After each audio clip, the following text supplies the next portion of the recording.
It was a great college basketball game. Kudos to our fans. We couldn't have had a better crowd. They came out, not surprised, but they're supportive, all year long. In my 15 years here, they've just been spectacular, and you guys saw it tonight. We didn't.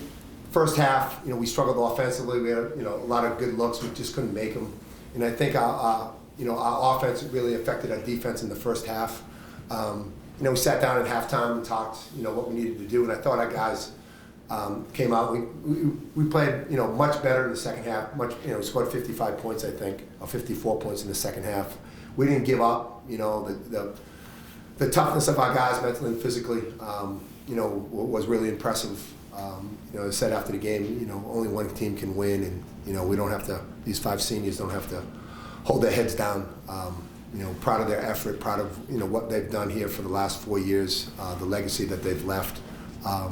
It's disappointing that we lost, but I'm not disappointed in our effort or what these guys have done. Question for the players, and please just specify which player, okay, so we know. Yeah. Dom, obviously a difficult result, but did you ever think you would be hitting 7 3-pointers in Madison Square Garden? Probably not, but this is pretty much a dream come true for me today. Just playing the MSG, really the mecca of basketball. But I just go out there, play the game, try to run whatever Coach Schmidt call, and just try to flow with the offense. And the ball was coming to me, I was feeling good, and I was knocking shots down tonight. Don, what did your team do in the second half to claw back and make an attempt at a rally? What changes did your team make in the second half? Just trying to limit them to second shots. They had 10 offensive rebounds in the first half, and we just wanted to limit their second chance shots. Try to get our offense clicking. Pretty much. That's pretty much. Yeah. Kyle, you came out of the game towards the end there. You got that ovation and the Lofton chances. What did that kind of mean to you? My fault. It means a lot, I've been here, thanks to him, I've been here since my freshman year, and I started right away, captain right away. And it just means a lot, being here for 4 years is like, these guys turn to my family, and then the fan base, they show love, and I appreciate them for that. Jack Milko with 810 Talk. Kyle, you had 11 assists tonight. Really impressive performance. Can you just speak on how you just found open guys, especially the guy sitting next to you who drained 7 threes? Yeah, I mean, he called some plays. We executed it, and then he hit shots, and then I got in the below the foul line, lobbed the shoom, kickouts, just playing my game and not forcing anything. And then luckily he was on fire today, so that helped me. Kyle, your inside game for Xavier really made the difference early. How difficult was it for this team to defend theirs, particularly the 7-footer inside, in the first half? I think, like Dom said, I think it was more so second chance points. That's what hurt us in the paint. They had more points in the paint. I think we stopped the first shot, and then they got rebound after rebound. There was one play they got like 3 in a row, and then the big guy got a layup. So really, just not rebounding really hurt us in the first half. When you think of, obviously, the St. Louis game and then what you've accomplished since then, how much has this experience in the NIT validated your guys' decision to come and play in this tournament? After the game in St. Louis, he brought us into his office and asked, did we want to play? And then he told us how special it was. He told us the experience when he came to MSG one time, and then it happened. So we got here. Winning 3 road games wasn't easy, but I mean we stuck together and we wanted to play and we wanted to keep making statements. Last one for the players. JP Butler from the Orient Times Herald. Kyle, they executed really well offensively too. It was back and forth, and just came down to maybe you guys not being able to get quite enough stops at the end. What was just kind of lacking there defensively? I feel like when we were going on runs, we would get stops, and then we'd leave somebody open. They made the shot. They were making big shots when they needed to, and then they're coming up some good offensive rebounds that also hurt us. So I'll say that. Okay, that's a wrap for the players. Thank you very much.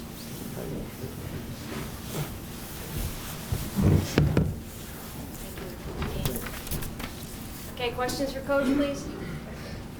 Mark, you've had some great seniors over the years leave a mark on this program. Yeah. Can you put into words what this core has done over the last 4 years? And what Yeah, it's really hard.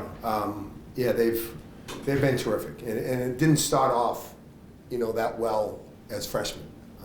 I think we started off 1-5. We had some injuries, and they just showed mental toughness. Even as freshmen, and we had the last shot to win they go to the NCAA tournament their freshman year, and just great leadership, great character. They do it, on and off the court. They represent Bonaventure the right way. They go to class. They're all going to graduate. They keep their nose clean socially, and they can really, really play basketball. So you get close to them. I say it all the time. I have 3 sons of my own, but every year we have 13 stepchildren. And those stepchildren, we spend more time with those guys than we do with our real families. And those kids are special. I wouldn't be sitting here. I wouldn't have had the opportunity to coach in Madison Square Garden without their efforts. So it's a family. This is not a relationship that we have for 4 years. It's a relationship that we have for a lifetime. And so it's special. And these guys have given me a lot, and more than I've given them. Marvin Chambers, 4.0 Sports Media. Coach, you talk about mental toughness. Yeah. You have 5 seniors. Even though you guys was down, but you guys battled. Yeah. Could you just talk about the mental game and how physical and toughness you learned about your team? Yeah, that's what I'm really proud of. We were down, but if you were in those huddles, there wasn't any panic. At halftime, there wasn't any panic. It's just like, hey, we got to play harder. We got to play more together. And that's what happens when you have mature, men. They've been in the fire. They understand what it takes, and they just we came up short. And give Xavier credit. They hit all the anytime they needed a big shot, they hit it. Maybe we made some mistakes, but anytime they needed something, they got it. We got it down to 65-50, 65-60. They hit a big shot, but our guys just it's mental and physical toughness, and it's overcoming adversity. It's dealing with life, and. It's not always going to go your way, but it's how you deal with those down times, and our guys have done a really good job over their 4 years. Coach, there was a point in the second half where you played Kareem and Oshun together. What kind of went into that decision? Yeah, we were getting hurt, on the glass.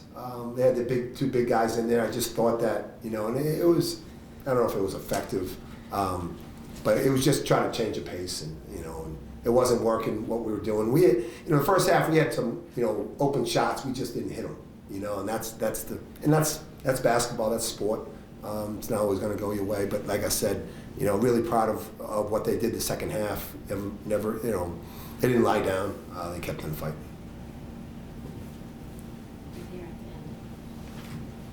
Coach, Jack Milko with 810 Talk.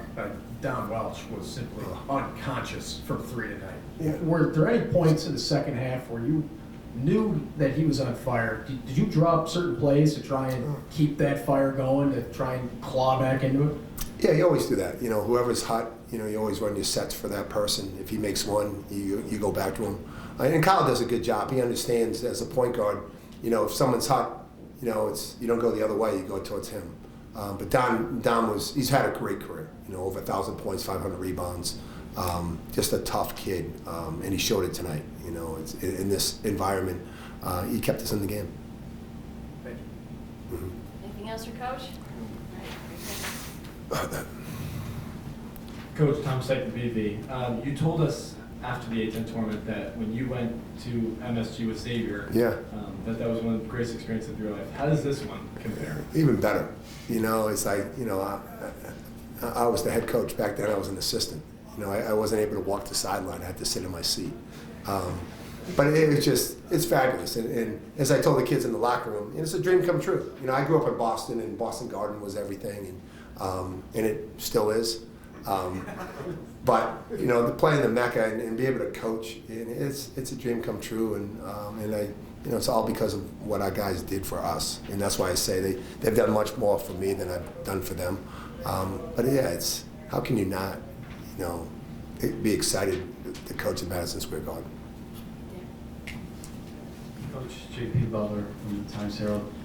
It ended up being a high-scoring back-and-forth game in the second half, but you mentioned not getting the stops at the end. How would you just kind of categorize the defensive effort? Xavier shooting 53%. Yeah, they hit shots. Kunkel hit some big shots. We got beat off the dribble a little bit. We didn't cover down a couple times, and Nunji, got some putbacks. But yeah, I thought the effort was there. We couldn't make shots in the first half. That was the big, and they were making some shots. And in the second half, like I said, we got it down to 65-60, and we just needed one more stop, and we would have put really a lot more pressure on them. We just couldn't get it, and it's part of it. It's not like lack of effort. Just give them credit. They hit the shots, and like I said, we hit some big shots. We kept ourselves in the game. We gave ourselves a puncher's chance. We just didn't have enough, and like I said, give them credit. They finished it. All right, last one right here. Art? Coach, to win 23 games, that's tied for the 4th most in program history. Just what do you think overall this season, and just the success that you guys had in answering and repeating from last year's obviously great run? Yeah, it's satisfying. I think we started off great, and then we hit that 24-day COVID thing where we didn't practice, and but I gave out. We talked about mental and physical toughness. Those guys came back from being off 24 days, and there's a lot of people that counted us out. But those guys didn't read the newspaper. They blocked out the noise, and they kept on playing. And then people criticized us for losing to St. Louis, and those guys didn't listen, and they just kept on fighting. They dealt with adversity. They didn't listen to all the noise, all the naysayers. They kept on fighting, and we had a great year. And only 3 teams, I think, the CBI or whatever that tournament is, and the NIT and the NCAA, the only 3 teams going to leave with a victory. So. I'm really proud of what we accomplished this year. It wasn't easy, but our guys really fought, and they dealt with adversity, and they overcame it. Okay, great. Thank